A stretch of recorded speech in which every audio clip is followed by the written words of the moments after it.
Good morning, everyone. Thank you for joining us for our Wisdom Wednesday webinar. We will be starting at 11. You are more than welcome to grab a cup of coffee and we're set to start at 11. Thank you.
Good morning, everyone. I see that it's reached 11 o'clock.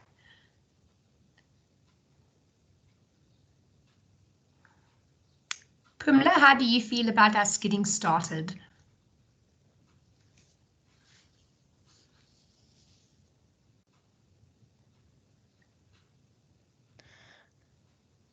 Good morning. Yes, I think we can get started. Wonderful.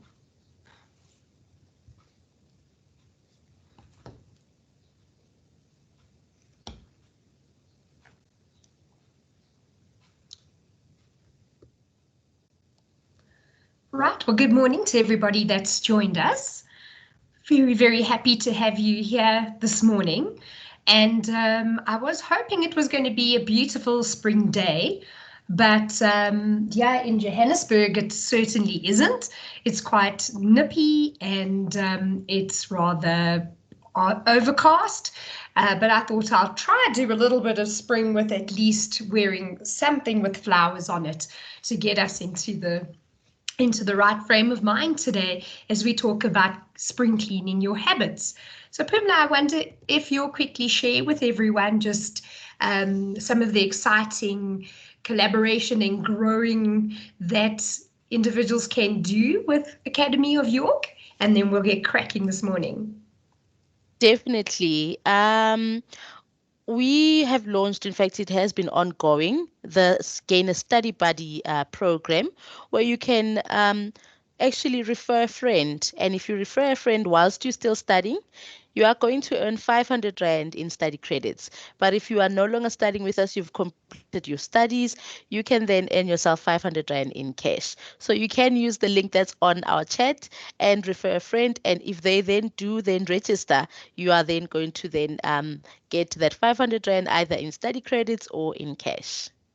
Wonderful. That sounds like a wonderful deal. Thank you for that, Pumla. Definitely one to take up because yeah, cash is king. 500 Rand. Who can say no to that? All right, so Pumla is going to be manning and just keeping an eye on the chat for me because I am in presenter mode right now, so I won't be able to see anything. But please, as we go along, feel free to engage with us, pop something in the chat if you do have a question or a burning comment even. And then towards the end, we'll also see if there's anyone who would like to chat a little bit more. All right, so you've met us. Maybe I can just share a little bit about myself for those who don't know me. I'm Carol Fenter.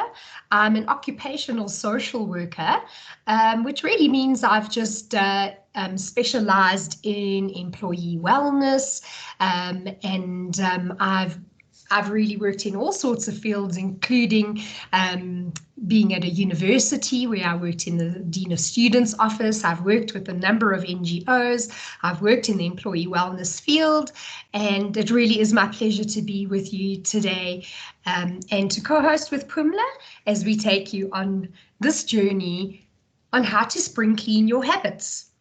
So I don't know about you, but I am one of those individuals who loves spring. I do love that feeling of rebirth and rejuvenation and hope and positivity that spring certainly brings into my life. It's just wonderful seeing us come out of that gloomy, cold winter and seeing the sun just shining that much brighter. The blossoms on the trees have just been absolutely beautiful for the last 2 weeks. It's literally like there's a switch, Mother Nature is incredible. There's just the switch and the switch goes on, and 1st and 2nd of September, you can literally go look and just see those little blooms on the trees, and it just makes me feel wonderful and it makes me feel full of hope. And spring is generally a good time, to look at making some positive changes, because with that positive energy in the air and the doom and gloom sometimes that winter brings, it's a good time just to really spruce up things and to look at life a little bit differently, to prep for the last, can you believe it, 4 months of the year, and see what positive changes we can make. So that's what we're going to look at today. Understanding let's look at the agenda, what a habit is, how they are formed, looking at some good versus bad habits, because we think something, like a habit is always bad, but they're really good habits that you can have as well. And they result in some really positive things in our lives. We'll look at why change is so difficult. If we do want to make a change, what is the process we go through when making a change? I'm going to share with you the thought, feeling, and behavior cycle that might help you to understand where change comes from or how to implement some change in your life. We'll look at some quick tips to break a habit. And we'll also just finish off with some 10 good habits that you can adopt for the rest of the year, hopefully to keep you nicely on track as you prep for your exams, for assessments, maybe for end of year wrap-ups at work, and even just school, if you do have children, things like school exams as well. There's so much that happens in this last section of the year. It's good to have good habits that can help keep us going. Right, so let's start with what is a habit. So I'm sure you can, relate to this and you can understand this, but that a habit is something that we do often and regularly, and we repeat it. So a habit can be something as basic as, as my alarm goes off in the morning, the first thing I do is pick up my phone to switch the alarm off and put it on snooze normally, have a 10-minute snooze, the alarm goes off again, then that's my cue to get up and I go straight to the kitchen to put the kettle on. So that, for example, might be my morning routine or my morning habit. So it's an action that we do frequently and we often do it automatically. When my alarm goes off in the morning, the last thing I do is actually think. I'm just in autopilot, and as the minutes unfold and I start to wake up, I just automatically move through those first few motions of the day. And the truth about habits is that they are hard to give up. Especially if we have developed an unhealthy habit or a bad habit, they're a little bit tougher to give up, and they generally are harder to give up than good habits that need to be put into place. And I'm going to share with you why we are human, firstly, and why we are wired in that particular way. And the first thing to remember is that we are creatures of habit. We don't really like change. We like routine. We like to know what's coming in the day. We like to know what lies ahead of us. And change is sometimes a difficult thing to deal with and also to implement in our lives. So I'm sure if you're very much like me, because I confess to this, I'm a creature of habit. I will park in the same parking bay generally if it's available when I get to the shop where I go do my groceries. I tend to drive the same route. I like to do things a certain time of day. I'm quite predictable, and I like things to be predictable as well. So I have a lot of habits, and I confess to that. Right, so how are habits formed? The first thing, and maybe I can use what I shared in terms of getting up in the morning with my alarm going off. That is the first cue that I have that it's time to get up. It's a trigger. It's a cue that says to me, right, you need to go into this mode now. You need to perform this particular routine and habit. So for every behavior, for every habit we have, there is a cue. And this is called the habit loop.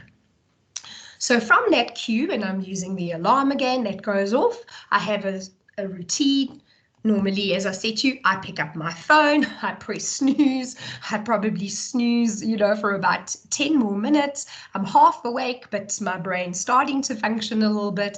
And then I press snooze again, and I will get out of bed, put on my gown, walk through to the kitchen, and I switch the kettle on.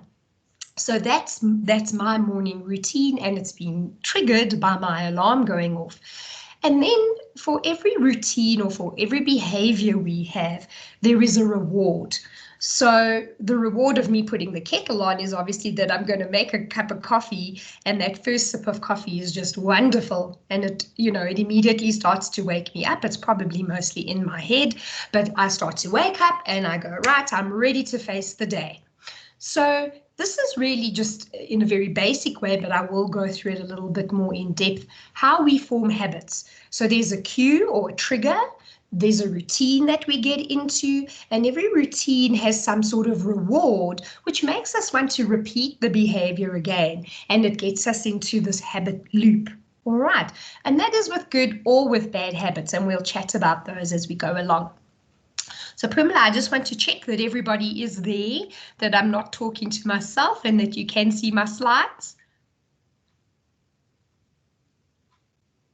Yes, I can see your slide, the slides on my side. Wonderful, thank you so much. All right. So this is just going a little bit deeper, and maybe this is, as we go along, something you can hold in mind if you want to form more healthy habits.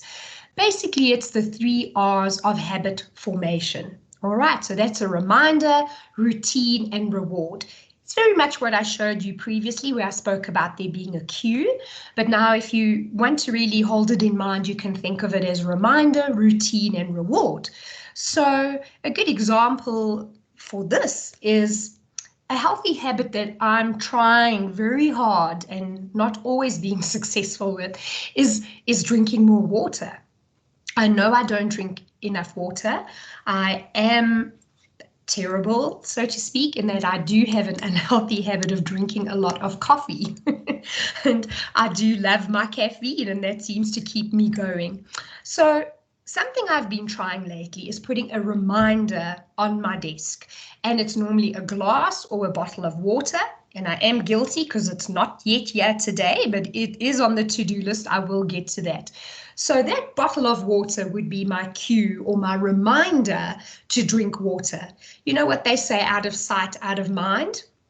So having it there in my sight is more, there is more chance that I'm going to pick up that water and I'm going to sip on it. And I will get into a routine of taking that action of drinking the water while it is here on my desk. So this then becomes a healthier habit, and it's a routine that I get into. And then, of course, there's a reward which helps to reinforce this behavior.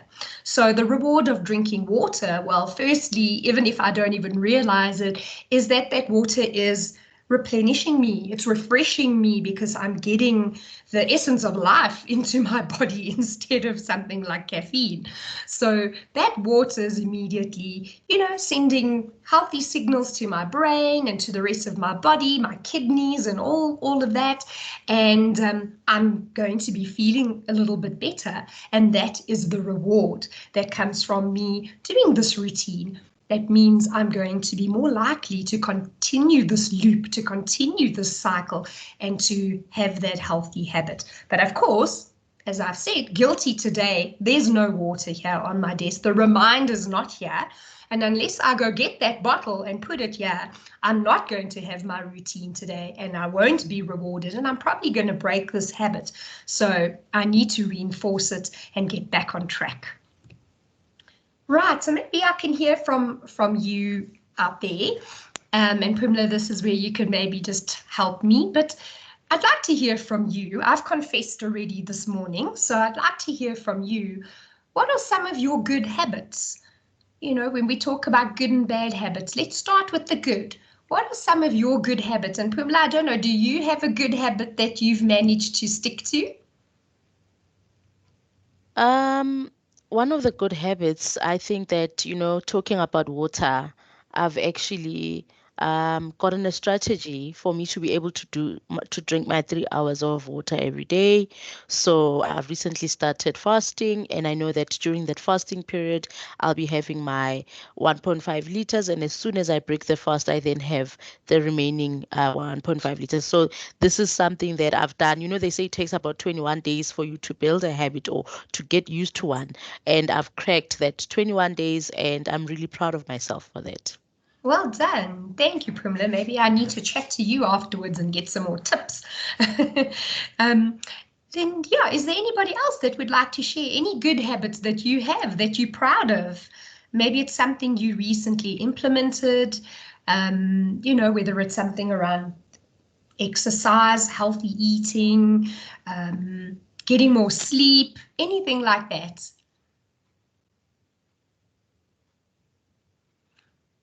if you don't feel comfortable speaking up, you're very welcome to put something in the chat. Pumla, if anyone pops something in there, you can just let me know and we'll read it out. All right, but good habits, you know, they're so varied. There's so many good habits, and it's not just about drinking water. You know, it's really looking at our life holistically and looking at all those different compartments or elements of our life and thinking, well, you know, what good habits could I put into place? And what are the goals that I have, and then the habits and the routines that can get me to those goals? So for Pumla and myself, it's things like drinking more water because we know the health benefits of it. For some of us, it might be putting in a good habit of studying more regularly, or, oh goodness, I'd love to have a healthier habit in terms of reading more. And I've put the cues and the reminders next to my bed. Now I need to break the bad habit of not scrolling on my phone when I'm in bed at night, and rather picking up the book and reading a chapter or two than just scrolling through Instagram and Facebook and TikTok until I'm exhausted and I switch the light off. So we all have good intentions to put some better habits in place. But let's hear, are there any other confessions, any bad habits that you have? I know this picture shows some really bad ones. I mean, I can see alcohol, I can see cigarettes, you know, eating junk food perhaps. Shopping, I can see that in the image, but any bad habits that anyone else would like to confess to. And as I've shared, I have confessed to the fact that I know I drink too much coffee during the day. It's not good for my health. I really need to supplement it with something healthier like green tea or more water, but it is something I'm conscious of and something I am trying to work on. I have my good days, I have my bad days, but I'm working on it. Any bad habits that any of you can think of? Habits that you'd like to break? We have a comment from Kim. Kim Yes. says it's difficult to read a chapter on a physical book when Eskom puts the lights out from 4 p.m. to 6 p.m. to 8 p.m. or from 6 p.m. to 10 p.m. And Kim also says that my bad habit is smoking too much. We then have a comment from Ezekiel who says my bad habit is being addicted to social media. Okay. I think many of us could raise our hands for that one. Is it Ezekiel? Did I say that correctly? Okay. So thank you for that, and thank you for your confession. This is a safe space for all of us. And thank you, Kim, for sharing about smoking. We know, Shane, as a smoker, you do get, I'm sure, labeled sometimes with this bad habit that you have. But as I'm also going to share with you as we go along, you know, these habits or these behaviors serve a purpose for us. So sometimes we need to step back and try to look at what purpose does this habit serve? You know, what reward am I getting from it? And looking at that purpose, is there something else I could put in place? You know, I'm going to use the example of my coffee again. You know, I may not be a smoker, but I certainly do drink a lot of coffee. And yes, I'm very guilty with social media, and I waste unnecessary time that I could be doing something more constructive, even if it's reading by the torch light of my phone to read that chapter. Kim, I know what you're saying. They always put the lights off at the worst time, don't they? But my coffee, when I think about it, serves a purpose of, firstly, it is a cue, my first one in the morning. It's that cue that I need to get going, that the day has begun, that my feet have hit the ground and it's time to go, you know, get kids to school, get behind my desk, get the day going. And that's the purpose that it serves. I think for the rest of the day, the other 2 to 3 cups I have are more just self-soothing, you know. I feel like I deserve a treat, or I deserve something, but the warmth of the coffee, you know, serves a purpose. And I'm sure the caffeine serves a slight purpose for me in that it perks me up a little bit, or at least I like to think it perks me up for a little bit.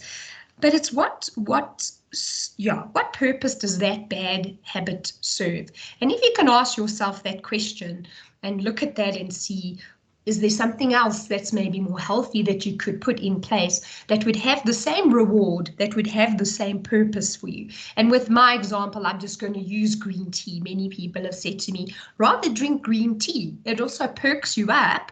It will wake you up. It will refresh you. It's warm. And it also has health benefits to it, whereas caffeine doesn't. So you can see that I'm not speaking to you today as somebody that's got this all sorted out, but I certainly know of the things that I could do. It's the action I need to take.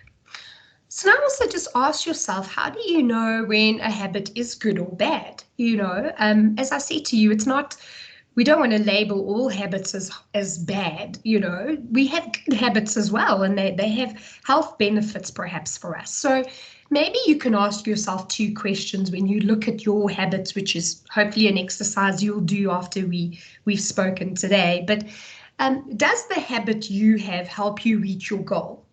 So does it serve its purpose, which I've already asked you? So, for example, you know, a good habit of let's say reading a chapter towards, you know, something that I'm studying or something that I'm interested in. For example, I'm speaking at a conference next week. It really would be a good habit right now to be reading information around my topic, and that will help me achieve my goal next week of speaking, you know, from a real place of knowledge when I go present at this particular conference. And then the second question is, does the habit harm your physical or mental health? So not all habits are to that degree that they do harm us in some sort of physical or, you know, in terms of our mental health. And an example of that is, you know, yes, my coffee. I know it's not, there are better alternatives, but it's technically not physically harming me. It's not affecting my mental health in a negative way. So I need to weigh up, you know, there are probably worse habits that I should be focusing on right now. But yeah, sorry, Kim, to use you since you mentioned smoking. The example here that they do give is, you know, smoking might help you reach your goal of relieving stress in the short term, but may harm you in the long run in terms of your health. So yes, we all know smoking, you know, is a bad habit, and I'm sure one that you'd like to work on at some point in your life. And then something like meditation helps you reach your goal of relieving stress in the short term, but it doesn't cause any health risks. So we would then say meditation is a good habit to get into. And this is really just an example. I know not all of us want to do meditation or certainly want to quit smoking and replace it with meditation, but it's just to give you an idea how you could try to analyze your habits and which you want to maybe prioritize in terms of making a change. Right, so let's go back to you and talking particularly about studying, because we're assuming obviously today with you being part of the Academy of York family that you are studying towards, you know, a course towards a goal that you're trying to achieve. But what are your study habits, whether good or bad? I don't know, Pumla, are you studying at the moment? Or have you recently studied? Yes, actually, I have. I've just recently completed my marketing management qualification, but one of my study habits was blocking everything out. If I would make sure that Sundays are my time, me time, and I block everything out. I don't check emails. I don't engage in anything except for me and that book, and not even any electronic devices at the time until such time I'm done with that 1 or 2 chapters that I want to do.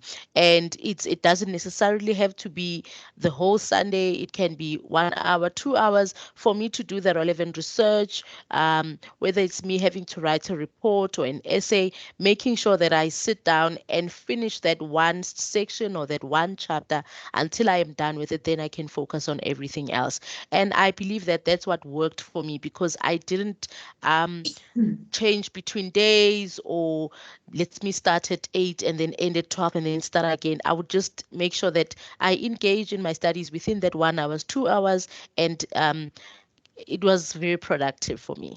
Lovely. Thanks for sharing that, Pumla, and well done on your studies. That sounds like Thank a you. wonderful course. And that's a lovely plan. That sounds like a good habit. You said at the beginning you would block that time off and block yourself, I'm sure, from things like cell phones and other distractions to help you get focused on the studying. So that's a great one. And I can certainly relate. I did my master's just before COVID, thank heavens. And I did very much the same thing, except my day was a Saturday. So Saturdays, no socializing. I would really just block myself off from the whole world, and I would sit on a Saturday and have my focus, the modules that I maybe needed to go through, or the assignment that needed to be done. And then my reward would be, that the Sunday I would take the morning off, and that I'd then be able to spend some time with my family, or go run some errands, or have some, me time, or whatever it was that I wanted to do. But if I didn't finish on the Saturday, then the Sunday afternoon, I needed to carve out an hour or two to finish off what wasn't finished on the Saturday. So that became quite a healthy habit, I think, that helped me to get through my studies. And I just want to hear from the others. Anybody else got a healthy study tip that they want to share that's working for them right now, or that's worked in the past? You're welcome to put it in the chat. We have a comment from Kim. She says, I enjoy studying and spend a lot of time on my studies. I allocate 2 hours a day during the week for my studies, even though I am working full time and have a home to see to.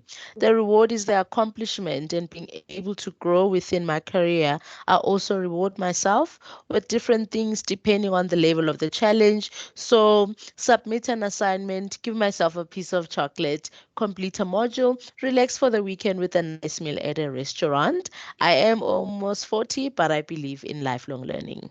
Oh, wonderful, Kim. That's amazing. Thank you for sharing that. I'm 100% behind you there. I love the idea of lifelong learning. I don't think we ever stop learning, or we should ever stop learning. It's such a healthy habit to have, especially if we're motivated and self-disciplined, as you sharing that you are. The world's our oyster, and we really can seize the day with knowledge and with education. So well done for that. And I love the little rewards that you have and those healthy habits you've put in place, 2 hours a day. And well done on managing to maintain that, because I know it's a lot of balls to keep in the air. And I'm sure there are times that you make sacrifices to do it, but well done on what you're managing to achieve. Yes, we also have a comment from Hilda. She says, I need to get back on my studies. Actually, I promised my son that I will register for 2024. Blocking sessions used to work for me, and I will continue with that next. And Shannon says, listening to music. Shannon says, listening to music while doing assignments makes it feel like less of a chore. Lovely. That's a lovely one. Thank you for that. I agree. When I'm sitting working, I also like to put music on, and there is some psychology behind that, because the way, the music helps to release certain happy hormones in our body, helps us to associate things like work and tasks with good things like music, and it makes us more likely to repeat the habit. So well done. And then, sorry, what the name of the lady that said she wants to register and do work for next year? Was it Sharon? That is Hilda. Hilda, sorry, Hilda. Thanks, Hilda. Thank you for sharing that. And yes, good luck on achieving that. I'm sure you can if you put your mind to it. And it's very rewarding. I'm sure those who are here online with us today know it's very rewarding. And I think studying in itself can become a habit, and a healthy one if we make sure that we get our work-life balance, work-life study balance all together. So here's just a little tip, or a few tips, should I say, on how to study effectively. And this was put together by a neuroscientist, so basically scientists that work with how the brains function.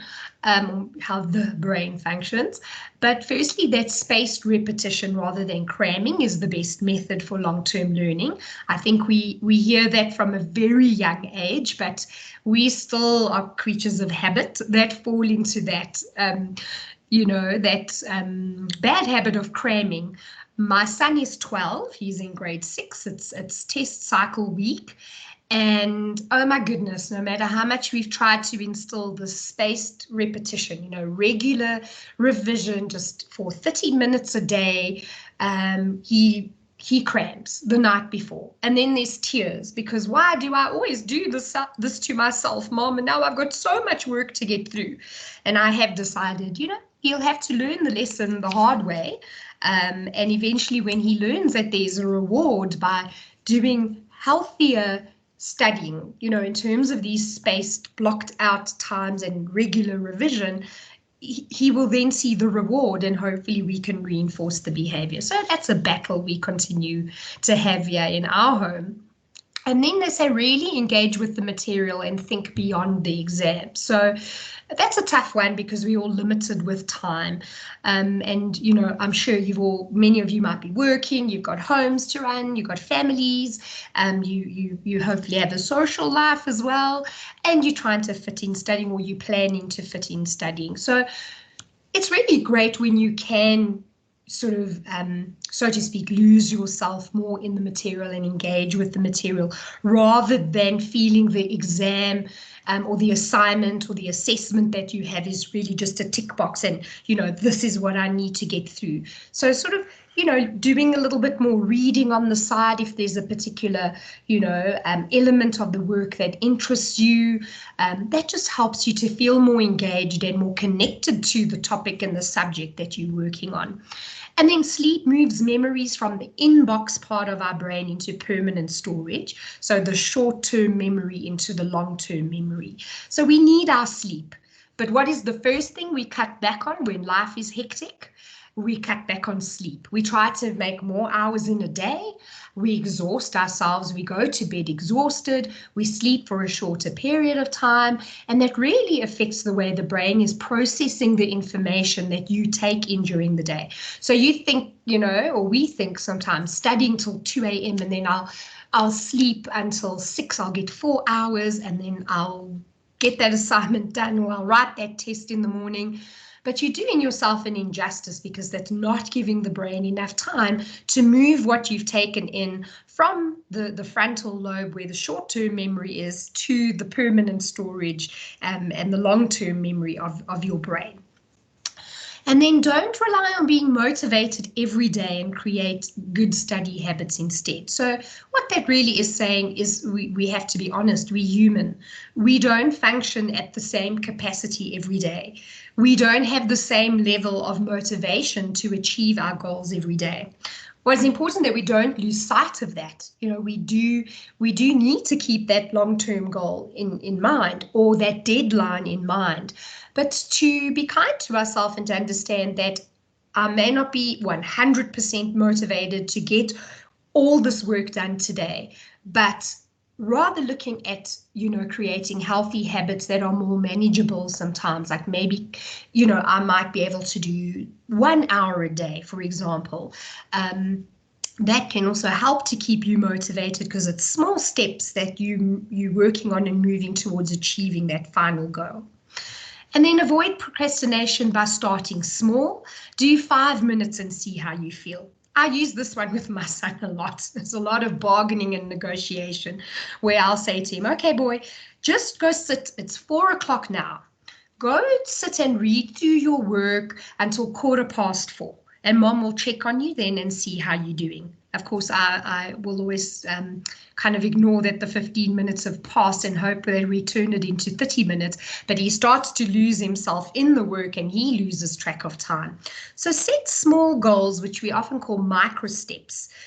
Just do those little bits, that little bite that you can get done, and then see if that motivates you to take on, and then you can do a little bit more. Change that 5 or 10 or 15 minutes into, for example, 30 minutes. And then create a positive positive study space with no distractions. We know that that's important. If our phone is lying there, oh my goodness, for my son, if there's even a stapler or a calculator near him, he will start to play with that and get distracted by it, where he needs to just focus on the pieces of paper, the pen, and the textbooks in front of him, for example. So create a positive space where it gets you into the mood and into that zone to study without the distractions around you. All right. And now going back to the videos, well, not to the videos, but to how these habits are formed, I want to show you this short video. It's about 4 minutes long, and then we'll continue. But this should help to put some of it into a nice summary for you as well. So Pumla, if you'll just let me know that the sound is playing, because I know I put it on, but sometimes IT gets the best of us. Why do we like things that are bad for us? We all know what a bad habit is. Smoking, eating unhealthy foods, and being lazy are all examples of bad habits. Just some of the behaviors we ought to avoid in order to increase our overall well-being. Yet a recent study by scientists at the Centers for Disease Control and Prevention found that avoidable behaviors such as poor diet, lack of exercise, smoking, and drinking alcohol are some of the underlying causes of nearly half of the deaths in the United States. Tobacco accounted for 18.1% of total deaths, inactivity and bad eating 16.6%, and alcohol consumption 3.5%. If we know bad habits are so detrimental to our health, why do we continue to do them? We all indulge in behaviors that we know aren't good for us. And the main reason we resort to these behaviors is that bad habits give us the comfort we need when making decisions. Your brain can't differentiate good from the bad. It only knows comfortable and uncomfortable. Every action you take has a purpose behind it, even if you're not consciously aware of what that purpose is. The most common hidden purpose is comfort. Our brains are wired to be reward-based, and our reward is the feeling of comfort that in turn triggers a release of dopamine called the feel-good hormone. When you bite into a chocolate chip cookie, you get a hit of dopamine. When you get a like on Instagram, you get a hit of dopamine. The hit of pleasure causes us to crave more, and so we associate this good feeling with the bad habit. This explains why we continue to indulge in bad habits and find it so difficult to stop them. Bad habits feel comfortable, and we essentially get to exist in our safe zone. In other words, you get attracted to the reward despite knowing it's terrible for you. Smoking that cigarette on your work breaks causes your brain to associate that habit with freedom and relaxation. Drinking alcohol may be related to relieving some tension after a tough week. The thought of exercising and making some kind of effort is overridden in the brain by the more straightforward idea of sitting on the couch and binge watching your favorite show. So, you can see how easily the habit is connected with the reward. We also tend to rationalize our destructive behaviors if society as a whole finds them acceptable. If many people are doing the same thing, then it must be okay for us to do it too. It's not challenging to find socially acceptable bad habits. Snacking, skipping exercises, getting blackout drunk, and even chain smoking are things that lots of people do. This causes an inward rationalization when it comes to unhealthy habits such as just one more won't hurt, or I'll do better next week. But these in-the-moment justifications only provide a brief escape from stress.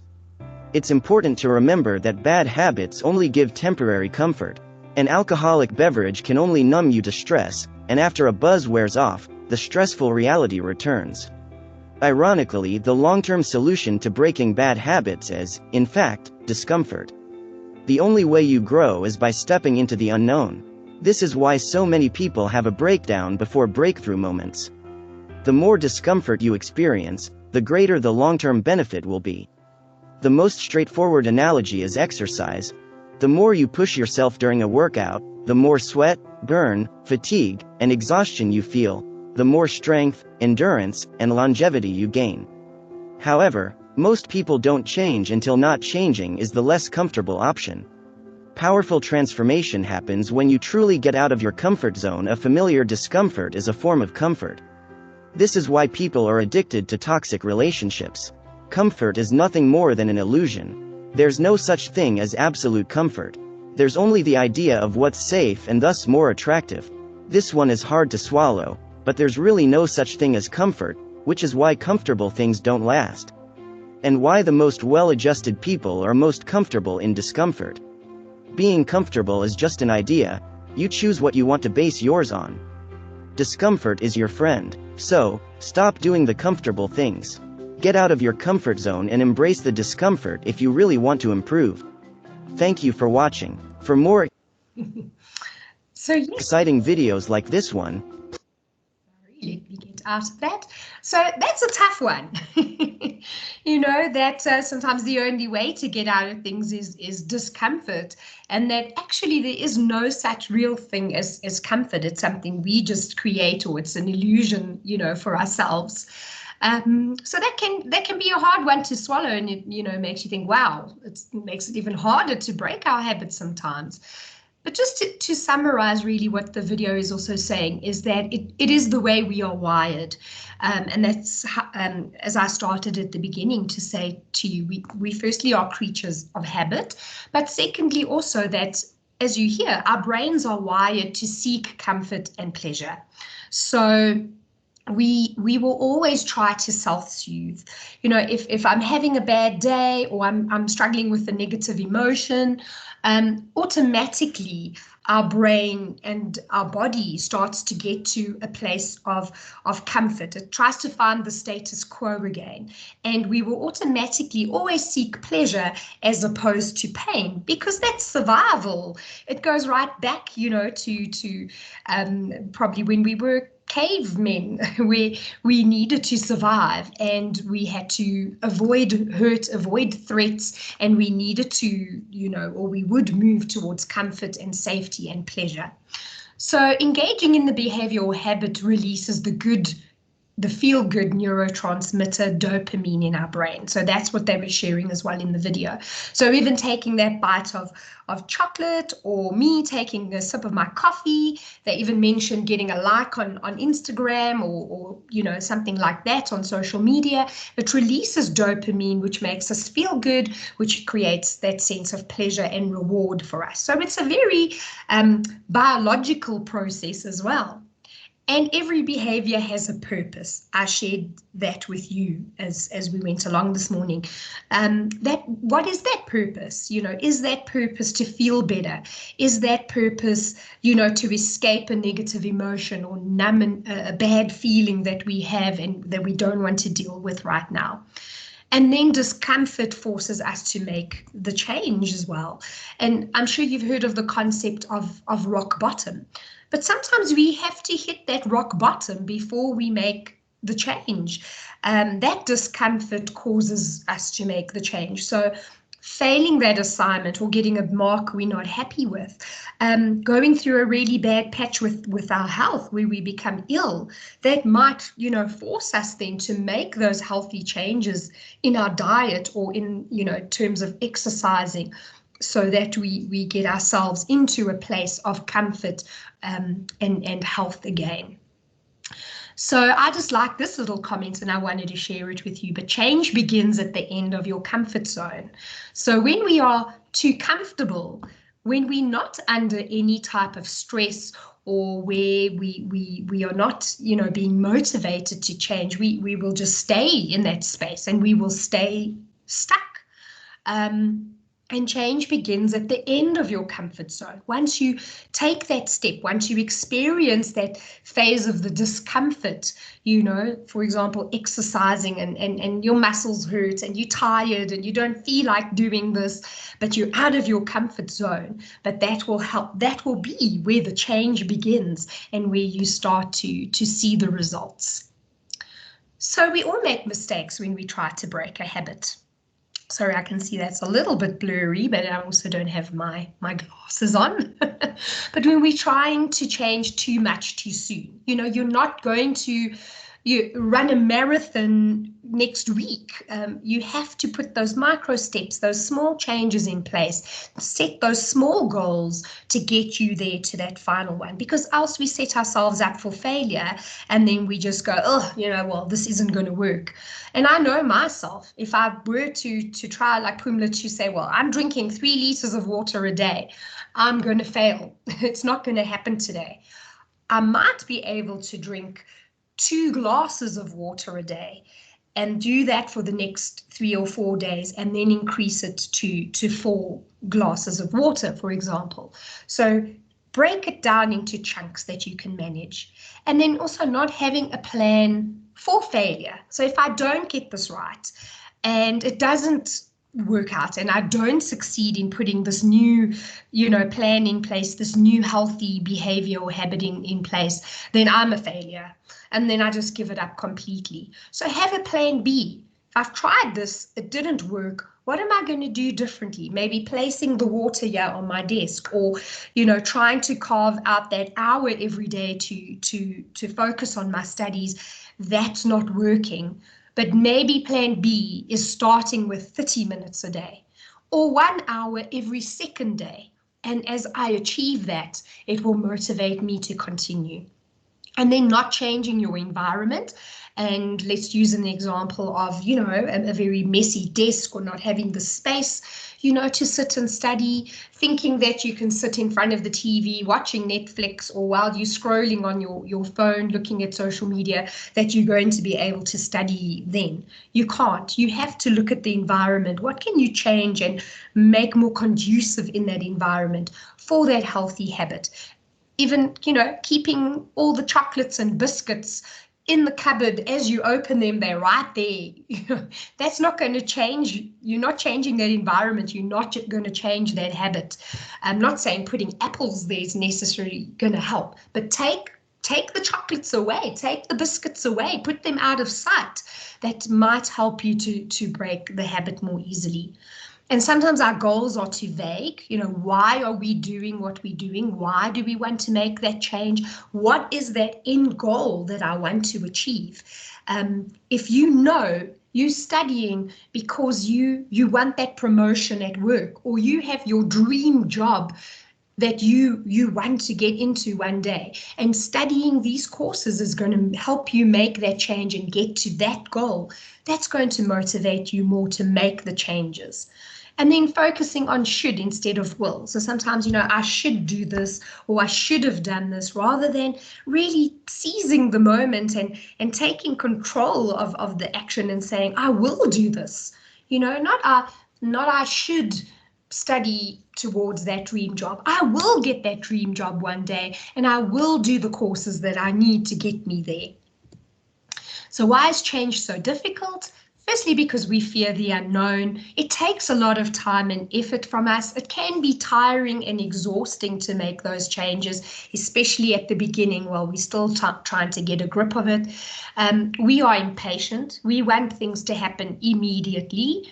And sometimes we lack the motivation, or we lack the support, to help us get there. So these are some of the things to consider. What are your stumbling blocks that are inhibiting you from making the changes, and how can you then tackle them?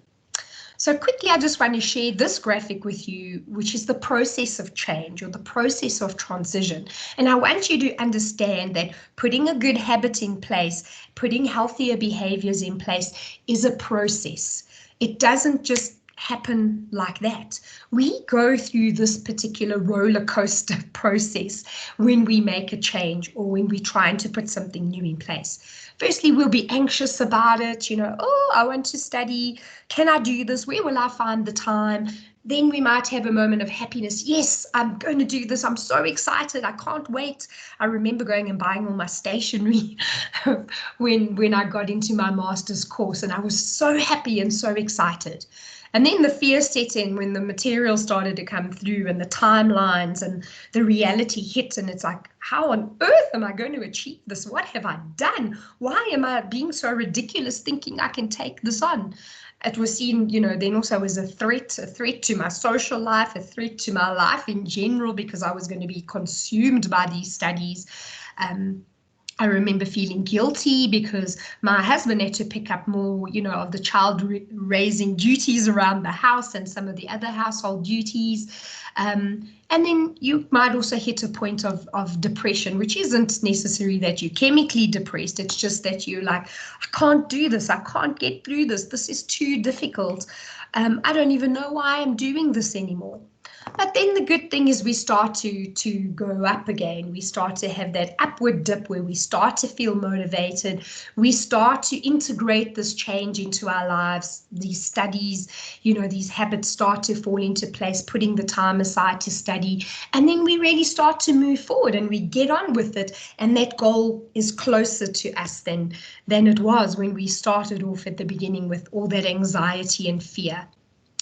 And remember that your thoughts create your feelings and your feelings impact your behavior.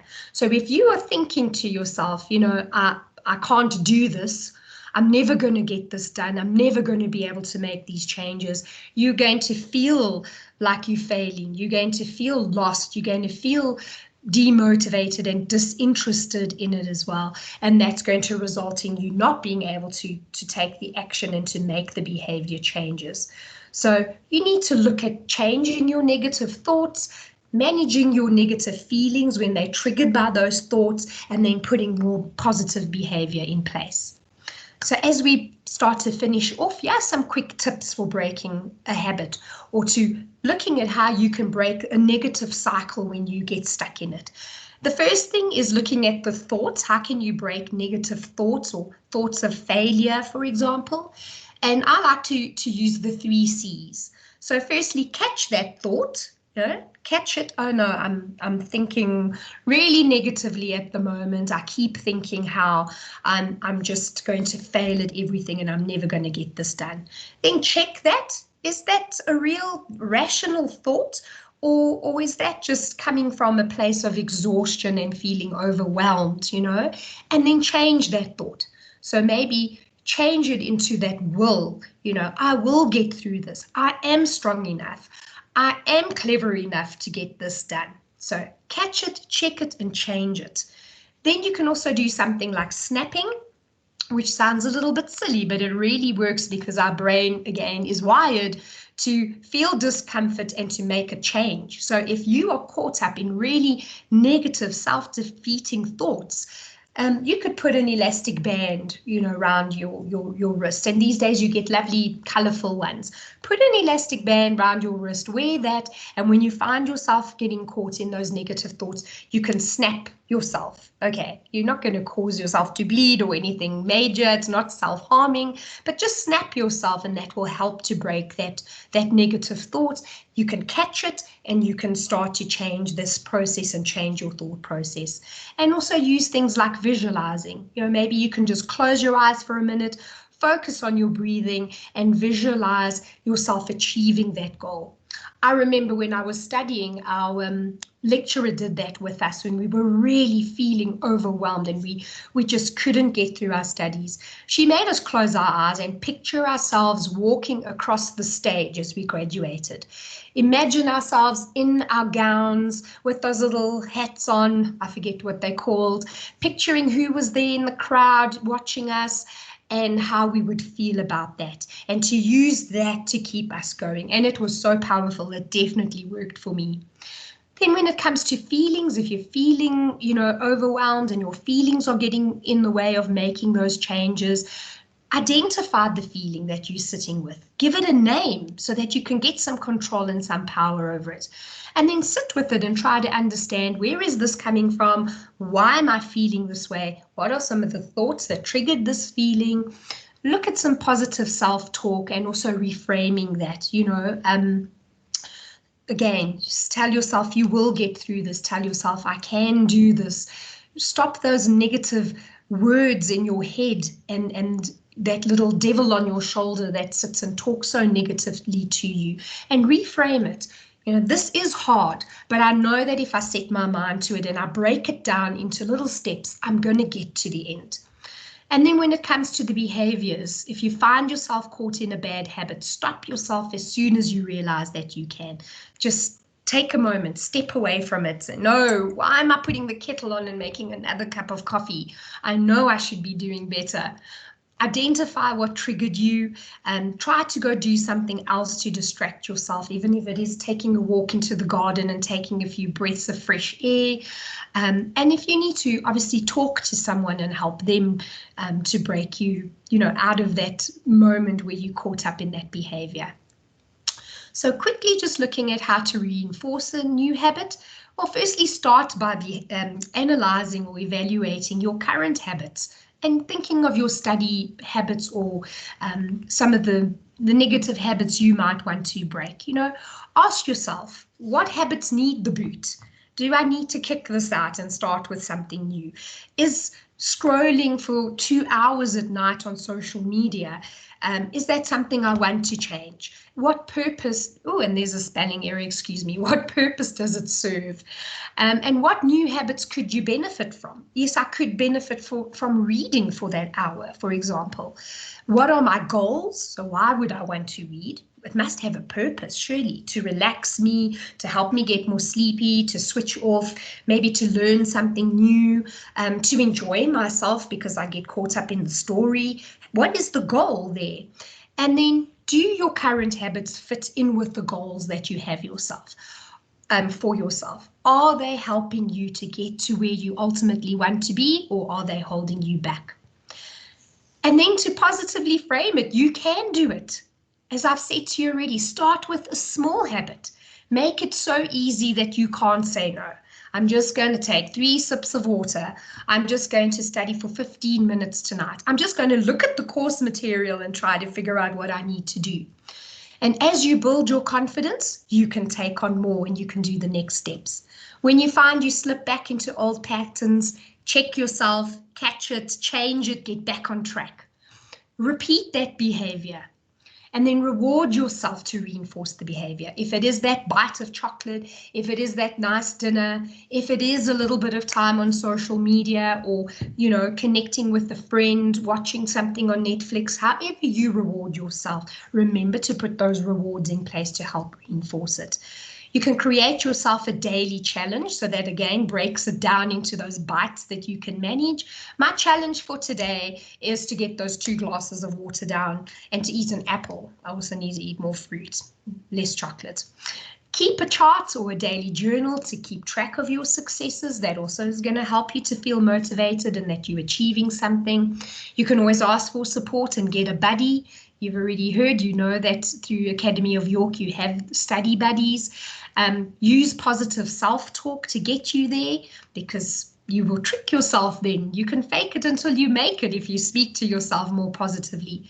Be patient with yourself, be kind, remember that you are human, and try again. Just, get up. What do they say? Fall down 7 times, get up 8 times. It takes a lot of energy, but once you're in the swing of things, it will keep you motivated and keep you going forward. And quickly to end off with 10 good habits to adopt.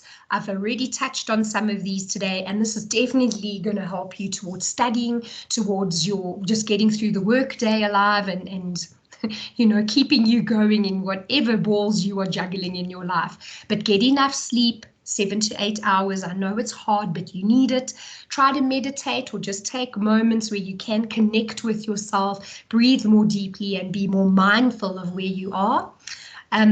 Look at eating more healthily. Try to incorporate some exercise into your day. You don't need to go run marathons and join the gym if you don't want to. Be thankful and practice gratitude. Focus on the good things in your life.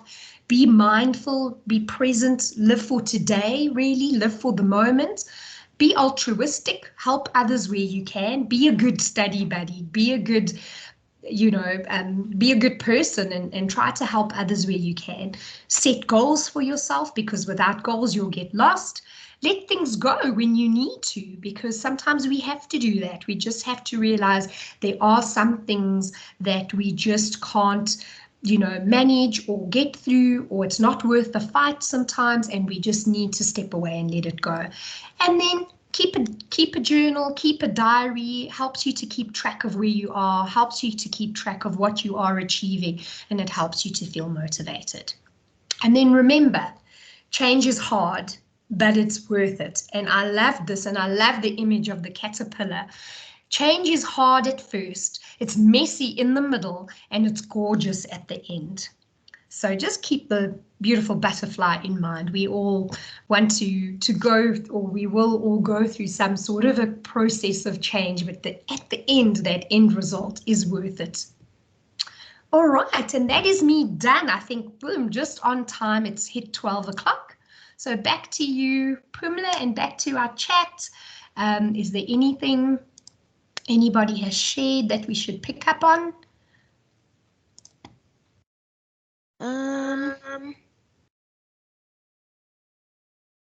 I think I have a little bit of a network issue, but basically everybody's saying thank you. It was an informative session, and as mentioned in the chat, we will be sending you the slides on email, and this session is also on our Facebook page if you just want to go back and watch. Thank you, Pumla. I'm reading here someone saying they deleted Facebook. Help them to focus on studies. Yeah, and that doesn't have to be forever, but delete it for the time that you need to focus on your study. Are we able to share the video? Yes, the video is in the slide, so you will definitely get that. Okay, thanks, Pumla, you answered that. And thank you, Kim. Glad you found it to be informative.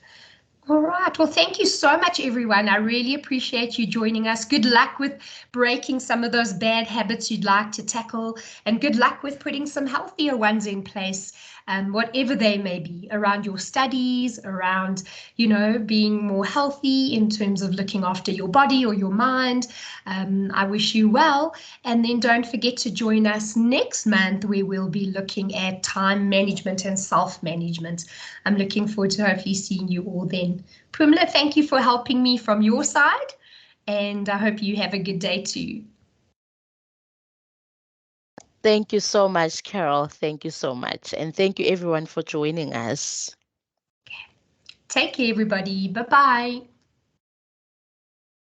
Bye.